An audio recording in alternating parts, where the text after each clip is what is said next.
ಸ್ನೇಹಿತರೆ ನಮಸ್ಕಾರ. Charts planning ಕಂಡ ಯೂಟ್ಯೂಬ್ ಚಾನಲ್ಗೆ ಸ್ವಾಗತ. ನಾನು ನಿಮ್ಮ ಚಂದನ್ ಗೌಡ. ನಾನೊಬ್ಬ full time stock market trader and trainer ಇದ್ದೀನಿ. ಲೈವ್ ಮಾರ್ಕೆಟಲ್ಲಿ ನಿಮ್ಗೆ ಯಾವುದೇ ಥರದ ಕಾಲ್ ಟಿಪ್ಸ್ ಪ್ರೊವೈಡ್ ಮಾಡಲ್ಲ. ಸೊ ವೆಯ್ಟ್ ಮಾಡಿ, ನೆಕ್ಸ್ಟ್ ಬ್ಯಾಚು ಫೆಬ್ರವರಿಲೇ ಮಾಡೋದು. ನಾನು ಕೂಡ ಬ್ಯುಸಿ ಇದ್ದೀನಿ.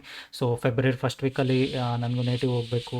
ನಮ್ಮದೇ ಆದ ದೇವ್ರದ್ದು ಫಂಕ್ಷನ್ಸ್ ಇದೆ, ಹಾಗಾಗಿ. ಆ್ಯಂಡ್ ಸೆಕೆಂಡ್ ಥಿಂಗು, ಇವತ್ತು ಬೆಳಗ್ಗೆಯಿಂದ ಕಂಪ್ಲೀಟ್ಲಿ ಬ್ಯುಸಿ ಇದ್ದೀನಿ. ಸೊ ಹಾಗಾಗಿ ನಿಮಗೆ ವೀಡಿಯೋ ಇವಾಗ ಮಾಡಿ ಹಾಕ್ತಾಯಿದ್ದೀನಿ. ಬೆಳಗ್ಗೆನೇ ಲೈಕ್ ಟ್ರೇಡ್ ಸ್ವಲ್ಪ ಡಿಫಿಕಲ್ಟ್ ಟ್ರೇಡ್ ಆಯಿತು. I finish the day. ಅದಾದಮೇಲೆ ಲೈಕ್ ನನಗೂ ಕೂಡ ಅಮ್ಮನಿಗೆ ಸ್ವಲ್ಪ ಹಾಸ್ಪಿಟಲ್ ತೋರಿಸೋದಿತ್ತು, ಸ್ವಲ್ಪ ಬ್ಯುಸಿ ಇದ್ದೆ ನಾನು. ಸೊ ನೋಡುವ, ಈ ವೀಕಲ್ಲಿ 1 or 2 ಡೇಸ್ ಸ್ವಲ್ಪ ಬ್ಯುಸಿನೇ ಇರ್ತೀನಿ. ನನಗೆ ಯಾವಾಗ ಟ್ರೇಡ್ ಮಾಡಿರ್ತೀನಿ, ಯಾವಾಗ ಟೈಮ್ ಸಿಗುತ್ತೆ ಆವಾಗ ನಿಮಗೆ ವೀಡಿಯೋ ಅಪ್ಲೋಡ್ ಮಾಡ್ತೀನಿ. ಆ್ಯಂಡ್ ಸ್ಟೂಡೆಂಟ್ಸ್ಗಳಿಗೆ ಸಾರಿ, ನಿಮಗೆ ಇವತ್ತು ಮೆಸೇಜ್ಗಳಿಗೆ ರಿಪ್ಲೈ ಮಾಡಲಿಕ್ಕೆ ಆಗಿಲ್ಲ. ಸ್ವಲ್ಪ ಸಮಯ ಕೊಡಿ, ನಿಮ್ಮ ಮೆಸೇಜ್ಗಳಿಗೆ ರಿಪ್ಲೈ ಮಾಡಿಕೊಡ್ತೀನಿ. ಸಂಜೆ ಒಳಗಡೆ ಮ್ಯಾಕ್ಸಿಮಮ್ ಎಲ್ರಿಗೂ ನಾನು ಅಪ್ಡೇಟ್ ಮಾಡ್ತೀನಿ. ಸೊ ಕೆಲವರಿಗೆ ರಿಪ್ಲೈ ಮಾಡಿದ್ದೀನಿ, ಕೆಲವರಿಗೆ ರಿಪ್ಲೈ ಮಾಡಲಿಕ್ಕೆ ಆಗಿಲ್ಲ ನಾನು. ಸೊ ನಿಮ್ಮ ಮೆಸೇಜ್ಗಳಿಗೆ ರಿಪ್ಲೈ ಅಂತೂ ಮಾಡ್ತೀನಿ. ಟೈಮ್ ಕೊಡಿ. ಇವಾಗ ವೀಡಿಯೋ ಅಪ್ಲೋಡ್ ಮಾಡಾದಮೇಲೆ ಸ್ವಲ್ಪ ಊಟ ಟೈಮಲ್ಲಿ ನಾನೇ ನಿಮಗೆಲ್ರಿಗೂ ರಿಪ್ಲೈ ಮಾಡ್ತೀನಿ, ಓಕೆನಾ? ಸೊ ಇವತ್ತಿಂದು I guess market very tricky market. Actually monthly expiry always scary. ನಾನು ತುಂಬ ವೀಡಿಯೋದಲ್ಲಿ ಹೇಳಿದ್ದೀನಿ, ಮಂತ್ಲಿ ಎಕ್ಸ್ಪೈರಿ ಬಂದು ಆಲ್ವೇಸ್ ಕೇರಿನೆಸ್ ಇರುತ್ತೆ. ಬಿಕಾಸ್ ಮಂತ್ಲಿ ಎಕ್ಸ್ಪೈರಿಯಲ್ಲಿ ಪ್ರೈಸ್ ಆ್ಯಕ್ಷನ್ಗಿಂತ ಜಾಸ್ತಿ ವಾಲಟಿಲಿಟಿ ಸಿಕ್ಕಾಬಟ್ಟೆ ಇರುತ್ತೆ ಮಾರ್ಕೆಟಲ್ಲಿ. ಸೊ ಪ್ರೈಸ್ ಆ್ಯಕ್ಷನ್ ಅಂತ ನಾವೇನು ಹೇಳ್ತೀವಿ, ಅದಕ್ಕಿಂತ ಜಾಸ್ತಿ ವಾಲಟಿಲಿಟಿ ಜಾಸ್ತಿ ಇರುತ್ತೆ ಮಾರ್ಕೆಟಲ್ಲಿ. ಸೊ ಹಾಗಾಗಿನೇ ಮಂತ್ಲಿ ಎಕ್ಸ್ಪೈರಿಯಲ್ಲಿ ಟ್ರೇಡ್ ಮಾಡ್ತೀರಂದರೆ ಸ್ವಲ್ಪ ಕೇರ್ಫುಲ್ಲಾಗಿ ಟ್ರೇಡ್ ಮಾಡಿ ಯಾವಾಗ್ಲೂ. ಬಿಕಾಸ್ ಯಾವ ಕಡೆ ಮೂವ್ ಆಗುತ್ತೆ ಅಂತ ಯಾರೂ ಹೇಳಲಿಕ್ಕಾಗಲ್ಲ. Very difficult to trade. Same way ನಂದು ಕೂಡ ಅಷ್ಟೇ. ಇವತ್ತಿಂದು ಟ್ರೇಡ್ದು ನಿಮಗೆ ಲೈಕ್ ಪೋರ್ಟಲ್ ಬೆಳಗ್ಗೆನೇ ಕ್ಲೋಸ್ ಮಾಡೋದ್ರಿಂದ ಮತ್ತೆ ನಾನು ಅದನ್ನು ಲಾಗಿನ್ನು ಐ ಡಿ ಎಲ್ಲ ಹಾಕಿ ಓಪನ್ ಮಾಡಲಿಕ್ಕೆ ನನಗೂ ಟೈಮ್ ಇಲ್ಲ. ಸೊ ನಿಮಗೆ ಎಕ್ಸಾಕ್ಟಾಗಿ ಎಕ್ಸ್ಪ್ಲೈನ್ ಮಾಡ್ತೀನಿ. ಸೊ ಫಸ್ಟ್ ಟ್ರೇಡು ಆ್ಯಕ್ಚುಲಿ ನನಗೆ ಇಲ್ಲಿಗೆ ಬಂದಾಗಲೇ I took a trade here. So first trade ಇಲ್ಲೇ ತೊಗೊಂಡೆ. ಇಮಿಡಿಯೇಟ್ ಮಾರ್ಕೆಟ್ ಸ್ಪೈಕ್ ಆಯಿತು. So I given almost very fast upside movement ಕೂಡ ಆದ್ದರಿಂದ I given 18 points stop loss ಕೂಡ ಹಿಟ್ ಆಯ್ತು ನನಗೆ. ವೆರಿ ಫಾಸ್ಟಾಗಿ ಅಪ್ಸೈಡ್ ಮೂವ್ ಆಯಿತು. I took 18 points stop loss. So then I waited, ಸ್ವಲ್ಪ ವೆಯ್ಟ್ ಮಾಡಿ ನೋಡೋಣ ಮಾರ್ಕೆಟಲ್ಲಿ ಮಾರ್ಕೆಟ್ ಯಾವ ಕಡೆಗೆ ಮೂವ್ ಆಗುತ್ತೆ ಅನ್ನೋದನ್ನು. ಸೊ ಇಲ್ಲಿಗೆ ಬಂದಾಗ ಅಗೇನ್ ಐ ರೀ entered same trade. Within 1 or 2 minutes I ರೀ ಎಂಟರ್ಡ್ ಸೇಮ್ ಟ್ರೇಡ್. ಇಲ್ಲಿಗೆ ಬರೋಷ್ಟರಲ್ಲಿ ನನಗೆ ಒಂದು 12 ಪಾಯಿಂಟು ಸ್ಟಾಪ್ ಲಾಸ್ ಕವರ್ ಕೂಡ ಮಾಡಾಕಿದ್ದೆ ನಾನು. ಇಲ್ಲಿಗೆ ಬರೋಷ್ಟರಲ್ಲಿ ಇಮಿಡಿಯೇಟ್ ಎಂಟ್ರಿ ಎಕ್ಸಿಟ್ ಮಾಡಿದೆ. ಸೊ ನನಗೆ ವಾಟ್ ಎವರ್ ಲೈಕ್ ನನಗೆ 18 ಪಾಯಿಂಟ್ಸ್ ಹೋಗಿತ್ತು, ಅದರಲ್ಲೊಂದು 12 ಪಾಯಿಂಟ್ ನನಗೆ ಕವರ್ ಕೂಡ ಆಯಿತು. ಅದಾದಮೇಲೆ I just waited, let market 90 degree ಮೇಲೆ ಬರ್ತಿದೆ, let it come back to one place, ಯಾವುದಾದ್ರು ಒಂದು ಪ್ಲೇಸಿಗೆ ಬರಲಿ, ದೆನ್ ಟ್ರೇಡ್ ತೊಗೊಳ್ಳೋಣ ಅಂತ. So exactly market back to same level 50%ಇಂದ ಸ್ವಲ್ಪ ಮೇಲಕ್ಕೆ ಬಂತು. ಮೇಲಕ್ಕೆ ಬಂದಮೇಲೆ ನಾನಿಲ್ಲಿ ತೊಗೊಂಡಿನಿ ಟ್ರೇಡ್ನ. ಅಗೇನು ಐ ರೀ ಎಂಟೆಡ್. ಸೊ ಇಲ್ಲಿಗೆ ಬರೋ ಅಷ್ಟರಲ್ಲಿ ನಂದು 8 ಪಾಯಿಂಟ್ ಕೂಡ ಕವರ್ ಆಗಿ again I captured same way of almost 10 ಪಾಯಿಂಟನ್ನ ನಾನು ಕ್ಯಾಪ್ಚರ್ ಮಾಡಿದೆ. ಇಲ್ಲಿ ನಂದು 8 ಪಾಯಿಂಟ್ ಕವರ್ ಆಗಿ ಅಡಿಷ್ನಲ್ ಆಗಿ ಅನದರ್ 8 to 10 ಪಾಯಿಂಟ್ಸ್ ಕ್ಯಾಪ್ಚರ್ ಮಾಡಿದ್ದೆ. ಸೊ ಮತ್ತೆ ರಿಟ್ರೇಸ್ಮೆಂಟ್ ಕೊಟ್ಟಾಗ ಐ ಟುಕ್ ಅ ಟ್ರೇಡ್. ಇಲ್ಲಿ ಬರೋಷ್ಟರಲ್ಲಿ ಒಂದು 5-6 ಪಾಯಿಂಟ್ಸಲ್ಲಿ ಎಕ್ಸಿಟ್ ಆದೆ. ಬಿಕಾಸ್ ಪ್ರೀಮಿಯಮ್ ಕೂಡ ಕಡಿಮೆ ಇತ್ತು, ಬ್ರೋಕರೇಜ್ ಜಾಸ್ತಿ ಹೋಗೋದಿಲ್ಲ ಅಂತ ತೊಗೊಂಡು ಎಕ್ಸಿಟ್ ಆಗಿದೆ. ಸೊ ಟೋಟಲ್ 14K ಪ್ರಾಫಿಟ್ ಮಾಡಿಕೊಂಡು I just close my day, ಓಕೆನಾ? ಇವತ್ತು ನನಗೂ ಕೂಡ very volatile difficult day. First ಟ್ರೇಡಲ್ಲಿ ಲಾಸ್ ನೋಡಿದ್ದೀನಿ, ಆಮೇಲೆ 3 trade. I took 3 trades to cover it and make profit. ಅರ್ಥ ಮಾಡ್ಕೊಳ್ಳಿ. ಸೊ ನಿಮಗೆ ಒಂದು ಟ್ರೇಡಲ್ಲಿ ನೀವೇನಾದರೂ ಇಲ್ಲಿಂದ ವೆಯ್ಟ್ ಮಾಡ್ಕೊಂಡು ಕೂತ್ಕೊಂಡು ಇಲ್ಲಿ ತನಕ ವೆಯ್ಟ್ ಮಾಡಿದರೆ ನೀವು ಅವತ್ತು ಯಾವುದೇ ಕಾರಣಕ್ಕೂ ಕವರ್ ಮಾಡೋಕ್ಕೆ ಸಾಧ್ಯನೇ ಇಲ್ಲ. Impossible to cover. ಅರ್ಥ ಮಾಡ್ಕೊಳ್ಳಿ. ಸೊ ಇಂಪಾಸಿಬಲ್ನೆಸ್ ಆಗ್ಬಿಡುತ್ತೆ ಅದು ಕವರ್ ಮಾಡಲಿಕ್ಕೆ, ಅದಕ್ಕೇ ಹೇಳೋದು. ಸೊ ವೆಯ್ಟ್ ಮಾಡಬೇಕು. ಡೆಫಿನೆಟಾಗಿ ನಾವು ವೆಯ್ಟ್ ಮಾಡಿದರೆ ಟ್ರೇಡ್ಸ್ ಕೂಡ ಈಸಿಯಾಗಿ ಸಿಗ್ತಾವೆ ನಮಗೆ. ಸೊ ನನಗಿಲ್ಲಿ ನನ್ನ ಲೆವೆಲ್ಸ್ ಕಾನ್ಫಿಡೆನ್ಸ್ ಮೇಲೆ ನಾನು ಟ್ರೇಡ್ ಮಾಡೋದು ಆಲ್ವೇಸು. ಸೊ ಇಲ್ಲಿ ಮಿಸ್ ಆಯಿತು. ಸೊ ಇಲ್ಲೊಂದು ಸ್ಮಾಲ್ ಕವರಿಂಗ್ ಕೂಡ ಮಾಡಿಕೊಡ್ತು ನನಗೆ. Then this was the covering, very good covering. Again ಏನಾದರೂ ನಾನು ವೆಯ್ಟ್ ಮಾಡಿದರೆ ಇಲ್ಲಿಂದ ಡೆಫಿನೆಟಾಗಿ ಟ್ರೇಡ್ ಎತ್ಕೊಂಡಿದ್ದರೆ it could be very huge ಅಂತ ಅನಿಸ್ಬೋದು ನಿಮಗೆ. But that's okay.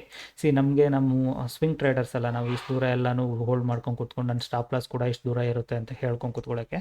My stop loss is always very small. ನನಗೆ ಇಷ್ಟು ಫಾಸ್ಟ್ ಮೂವ್ಮೆಂಟ್ ಆಗಿದ್ದರಿಂದ ಇವತ್ತು ನನಗೆ 18 ಪಾಯಿಂಟ್ ಸ್ಟಾಪ್ ಲಾಸ್ ಹೋಗಿದೆ. Otherwise my stop loss is always 8 to 10 ಪಾಯಿಂಟ್ಸ್ಗಿಂತ ಜಾಸ್ತಿ ಸ್ಟಾಪ್ ಲಾಸೇ ಕೊಡೋನಲ್ಲ ನಾನು. ಸೊ ಹಾಗಾಗಿನೇ ಸಮ್ಟೈಮ್ ವಾಲಟಿಲಿಟಿ ಮಂತ್ಲಿ ಎಕ್ಸ್ಪೈರಿ ಇದ್ದಾಗ ಇದೆಲ್ಲ ಎಕ್ಸ್ಪೀರಿಯನ್ಸ್ ಮಾಡಬೇಕು ನೀವುಗಳು ಕೂಡ. ಮಂತ್ಲಿ ಎಕ್ಸ್ಪೈರಿ ಯಾಕೆ ಇಷ್ಟೊಂದು ವಾಲಟೈಲ್ ಆಗುತ್ತೆ ಅನ್ನೋದು ಕೂಡ. ಆ್ಯಂಡ್ ವೆರಿ ನಿಯರ್ ಬಜೆಟ್ ಕೂಡ ಇರೋದ್ರಿಂದ ಮಾರ್ಕೆಟ್ ಏನು ಮಾಡ್ತಿದೆ, this is the last like V shape recovery level. So same ಲೆವೆಲಿಂದ again V shape recovery. It means market 25,000ನ ಬೇಸ್ ಮಾಡ್ಲಿಕ್ಕೆ ಟ್ರೈ ಮಾಡ್ತಿದೆ. 25,000ಅಲ್ಲಿ ಎಷ್ಟು ಸಲ ನಿಂತಿದೆ ನೋಡಿ ಇವತ್ತು ಬೆಳಗ್ಗೆಯಿಂದ. ಸೊ ಬೇಸ್ ಮಾಡ್ಲಿಕ್ಕೆ ನೋಡ್ತಾ ಇದೆ. ಸೊ ಅದು ಬೇಸಾರು ಮಾಡಲಿ ಏನಾದ್ರು ಮಾಡಲಿ, ನಾಳೆಗೆ ಮಾರ್ಕೆಟಲ್ಲಿ ಸ್ವಲ್ಪ ಟ್ರಿಕ್ಕಿ ಟು ಈಸಿ ಆಗುತ್ತೆ ಅಂದ್ಕೊಂಡಿದ್ದೀನಿ.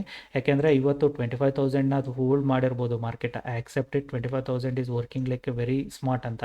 ಬಟ್ 25,000ನ 1, 2, 3 ಟೈಮ್ಸ್ ಆಲ್ರೆಡಿ ಮಾರ್ಕೆಟ್ ಫೋಲ್ಡ್ ಮಾಡಿ ನಿಲ್ಲಿಸಿದೆ. ಏನಾದರೂ ಬ್ರೇಕ್ ಆಯಿತು ಅಂದರೆ 25,000 market will go one more blood bath, one more fallness expect ಕೂಡ ಮಾಡ್ಬೋದು ನಾವು. ಸೊ ಹಾಗಾಗಿನೇ 25,000 is huge number. So hold ಮಾಡ್ತಿದೆ. ಹೋಪ್ ನಿಮಗೆ ಲಾಜಿಕ್ ಕೂಡ ಅರ್ಥ ಆಗಿದೆ. I agree. ಇವತ್ತು ತುಂಬ ಸ್ಟೂಡೆಂಟ್ಸು ಇಲ್ಲಿ ಸ್ಟಾಪ್ ಲಾಸ್ ಹಿಟ್ ಆಗಿದೆ. I know that. ಸೇಮೇ ನಿಮಗೆ ಕವರ್ ಮಾಡ್ಕೊಳ್ಳಿಕ್ಕೆ ಅವಕಾಶ ಕೂಡ ಕೊಟ್ಟಿದೆ ಮಾರ್ಕೆಟಲ್ಲಿ. ಬಟ್ ನನಗೆ ಮೈಂಡ್ ಸೆಟ್ ಇವತ್ತು ಕಾಲ್ ಸೈಡ್ ಇರಲೇ ಇಲ್ಲ. ಕಾಲ್ ಸೈಡ್ ಯಾವಾಗ ಇರ್ತಿತ್ತು, ಮಾರ್ಕೆಟ್ ಗ್ಯಾಪ್ ಅಪ್ ಆಗಿದ್ದರೆ I can look for some call side moment. But flattish open ಆಗಿ ಮೊದಲ 2 ಕ್ಯಾಂಡಲೇ 120 ಪಾಯಿಂಟ್ 130 ಪಾಯಿಂಟ್ ಮೂಮೆಂಟ್ ಆಗಿ within another 3-4 candles it travelled 150 points. ಅಂದರೆ ಅನ್ಬಿಲೀವಬಲ್ ನಿಫ್ಟಿ ವಾಲಟಿಲಿಟಿ. ಈ ಥರ ವಾಲಟಿಲಿಟಿ ಈ ಮಂತ್ಲಿ ಎಕ್ಸ್ಪೈರಿಗಳಲ್ಲಿ ಇಲ್ಲ ಈ ಥರ ಇವೆಂಟ್ಸ್ ನಿಯರ್ ಇದ್ದಾಗ ಮಾತ್ರ ನಮಗೆ ನೋಡ್ಲಿಕ್ಕೆ ಸಿಗುತ್ತೆ. Otherwise there is no such type of volatility ನಾನು ನೋಡೋದಿಲ್ಲ ಯೂಶಲಿ. ಸೊ ಅದಾದಮೇಲೆ ಮಾರ್ಕೆಟಲ್ಲಿ ಲೈಕ್ ಇಲ್ಲಿಂದ ಟಾಪಿಂದ ಕಾಲ್ ಶಾರ್ಟ್ ಮಾಡಿರ್ತಾರೆ, ಬಾಟಮಿಂದ ಪುಟ್ ಶಾರ್ಟ್ ಮಾಡಿರ್ತಾರೆ. They are got it very good premium, because premium ಕೂಡ ಹೈ ಇತ್ತು ಮಾರ್ಕೆಟಲ್ಲಿ ಇವತ್ತು. ಸೊ ಗುಡ್ ಪ್ರೀಮಿಯಮ್ ಮೆಲ್ಟ್ ಸಿಕ್ಕಿದೆ. ಬಟ್ ಅಷ್ಟು ಈಸಿ ಅಲ್ಲ. ಲೈಕು ಇಲ್ಲಿಂದಲೇ ಇದೇ ಯೂ ಟರ್ನ್ ಆಗುತ್ತೆ ಅಂತ ಹೇಳ್ತಾರೆ ಅಂದರೆ ದಟ್ ವಾಸ್ ಟೋಟಲಿ ರಾಂಗ್. ಅವರಿಂದ ತುಂಬ ದೂರ ಇರಿ. ಬಿಕಾಸ್ ಏನಂದರೆ ಮಾರ್ಕೆಟ್ ಇದೇ ಬಾಟಮು ಇದೇ ಟಾಪ್ ಅಂತ ಯಾರೂ ಹೇಳಲಿಕ್ಕೆ ಆಗೋದಿಲ್ಲ. It is like a price action one sided move. ಓಕೆನಾ. ಸೊ ನಾನು ಅದಕ್ಕೆ ಯಾವಾಗಲೂ ಆಪೋಸಿಟ್ ಟ್ರೇಡ್, ತುಂಬ ಜನ ಕ್ವಶನ್ಸ್ ಕೇಳ್ತಾರೆ, ನೀವು ಯಾಕೆ ಸ್ಟಾಪ್ ಲಾಸ್ ಎಂಟಿಂಗ್ ಆಪೋಸಿಟ್ ಟ್ರೇಡ್ ಮಾಡಲ್ಲ ಅಂತ. ನನಗೆ ಸ್ಟಾಪ್ ಲಾಸ್ ಅಂಟು ಆಪೋಸಿಟ್ ಟ್ರೇಡ್ ಮಾಡೋಕ್ಕೆ ನನಗೆ ಲೆವೆಲ್ಸ್ ಇಲ್ಲ. ಇಲ್ಲಿ ಬಾಟಮಲ್ಲಿ ಈ ಥರ ಲೈನ್ಸ್ ಇಲ್ಲ. ನನಗೆ ಈ ಥರ ಲೈನ್ಸ್ ಇದ್ದರೆ I can look for this is the like reversal ಹಾಗೆ ಹೇಗೆ ಅಂತ. ಸೊ ನಿಮಗೆ ಫಿಬೊನಾಶಿನೂ ಅಷ್ಟೇ. ಫಿಬೊನಾಶಿಲಿ 2 ಟೈಪ್ಸ್ ಫಿಬೊನಾಶಿ ಯಾವಾಗಲೂ ಇರುತ್ತೆ. ಫಿಬೊನಾಶಿ ಅಂದರೆ ನಿಮಗೆ ಸುಮ್ಮನೆ ನೋಡ್ದಂಗಲ್ಲ, ಅದು ಇಟ್ ಈಸ್ ಅದು ಕೂಡ ತುಂಬ ದೊಡ್ಡ ಟಾಪಿಕ್ಕು. ಫಿಬೊನಾಶಿಯಲ್ಲಿ ರಿಟ್ರೇಸ್ಮೆಂಟ್ ಫಿಬೊನಾಶಿನೇ ಬೇರೆ, ನಿಮಗೆ ಲೈಕ್ ಎಕ್ಸ್ಟೆನ್ಷನ್ ಫಿಬೊನಾಶಿನೇ ಬೇರೆ. You should decide whether you are a retracement trader or your extension trader. So extension ಟ್ರೇಡರ್ಗಾದರೆ ಇಲ್ಲಿ ಲೆವೆಲ್ ಸಿಗ್ತವೆ ಮಾರ್ಕೆಟಲ್ಲಿ. ಸೊ ಇಲ್ಲಿ ತನಕ ಬರ್ಬೋದು ಮಾರ್ಕೆಟು, ಇಲ್ಲಿ ತನಕ ಬರ್ಬೋದು ಅನ್ನೋದು extension mindset. So I am a reversal like retracement trader. So ನಾನು ಒನ್ ಸೈಡೆಡಿಗೆ ಟ್ರೇಡ್ ಮಾಡ್ತೀನಿ. ಸೊ ಹಾಗಾಗಿ I am a retracement trader. So ನಂಗೆ ರಿಟ್ರೇಸ್ಮೆಂಟ್ಗಳ ಮೇಲೆ ನನ್ನ ಫೋಕಸ್ ಜಾಸ್ತಿ ಇರುತ್ತೆ compare to extension. So extension ಮೇಲೆ ನನ್ನ ಫೋಕಸ್ ಕಡಿಮೆ. ಹೋಪ್ ನಿಮಗೆ ಅದು ಥಿಂಗ್ಸ್ ಅರ್ಥ ಆಗಿದೆ ಅಂದ್ಕೊಳ್ತೀನಿ. ನಾನು ಏನಕ್ಕೆ ಅದನ್ನು ಹೇಳ್ತಾ ಇದ್ದೀನಿ, ನಿಮಗೆ ಏನಕ್ಕೆ ಎಕ್ಸ್ಟೆನ್ಷನ್ ಯಾವ ಥರ ಮೂವ್ ಆಗುತ್ತೆ, ರಿವರ್ಸಲ್ ಯಾವ ಥರ ಮೂವ್ ಆಗುತ್ತೆ, ಎರಡೂ ನಿಮಗೆ ಅರ್ಥ ಆಗಿದೆ ಅಂದ್ಕೊಳ್ತೀನಿ. ಓಕೆನಾ. ಓಕೆ, ಲೈಕ್ ಕಲಿಬೇಕು ಅನ್ನೋರು ದಯವಿಟ್ಟು ವೆಯ್ಟ್ ಮಾಡಿ. ಸದ್ಯಕ್ಕಂತೂ ಆಗೋದಿಲ್ಲ ನನಗೆ.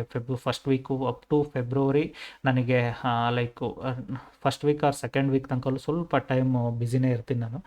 ನೋಡಬೇಕು, ಬಿಕಾಸ್ ನಾನು ಹೋಮ್ ಸಿಟಿಗೆ ಹೋಗೋದ್ರಿಂದ ನನಗೆ ಯಾವತ್ತಿಂದ ನಾನು ಟ್ರೇಡ್ ಮಾಡ್ಲಿಕ್ಕೆ ಆಗೋದಿಲ್ಲ ಅನ್ನೋದು ಗೊತ್ತಿಲ್ಲ. ಬಟ್ ಸ್ಟಿಲ್ ಅದಿನ್ನೂ ಫಾರ್ ಅವೇ ಇದೆ, ಇನ್ನೂ 1 ವೀಕ್ ಟೈಮ್ ಇದೆ. ಈ ವೀಕ್ ಕಂಪ್ಲೀಟಾಗಿ ನಾನು ಟ್ರೇಡ್ ಮಾಡ್ಬೋದು, ನೋಡುವ. This week started with good, with some stressness ಇದ್ದೇ ಇರುತ್ತೆ. ಸೊ ಯು ಜಸ್ಟ್ ಲರ್ನ್, ಕಲಿತ್ರೆ everything possible. So higher time ಫ್ರೇಮಲ್ಲಿ ನಾನು ಏನಕ್ಕೆ ಇವತ್ತು ಪುಟ್ ಸೈಡೇ ಇಷ್ಟೊಂದು ಫೈಟ್ ಮಾಡಿ ಟ್ರೇಡ್ ಮಾಡ್ತಿದ್ದೆ ಅನ್ನೋದು ನಿಮಗೆ ಲಾಜಿಕ್ ಕ್ಲಿಯರ್ ಕಟ್ಟಾಗಿ ಅರ್ಥ ಆಗಿದೆ ಅಂದ್ಕೊಳ್ತೀನಿ. So this is like A market lower low ಮಾಡ್ಕೊಂಡು ಹೋಗ್ತಾ ಇದೆ. ಸೊ ಮಾರ್ಕೆಟ್ ಹೈಯರ್ ಹೈ ಮಾಡಬೇಕು ಅಂದರೆ ಏನು ಮಾಡಬೇಕು, market should upside then it should start make it higher high. So this was the logic. ನಿಮಗೆ ಲಾಜಿಕ್ಸ್ಗಳು ಅರ್ಥ ಆದ್ರೇ higher time frame lower time ಫ್ರೇಮ್ನ ಮೈಂಡ್ಸೆಟ್ನ ಮ್ಯಾಚ್ ಅಪ್ ಮಾಡ್ಕೊಳ್ತಾ ಹೋದ್ರೇ ನಿಮಗೂ ಟ್ರೇಡಿಂಗ್ ಈಸಿ ಆಗೋದು. ಓಕೆನಾ. ಓಕೆ, ಈ ವಿಡಿಯೋ ಇಷ್ಟ ಆದರೆ ದಯವಿಟ್ಟು ಲೈಕ್ ಮಾಡಿ, ಸಬ್ಸ್ಕ್ರೈಬ್ ಮಾಡಿ. Thank you all.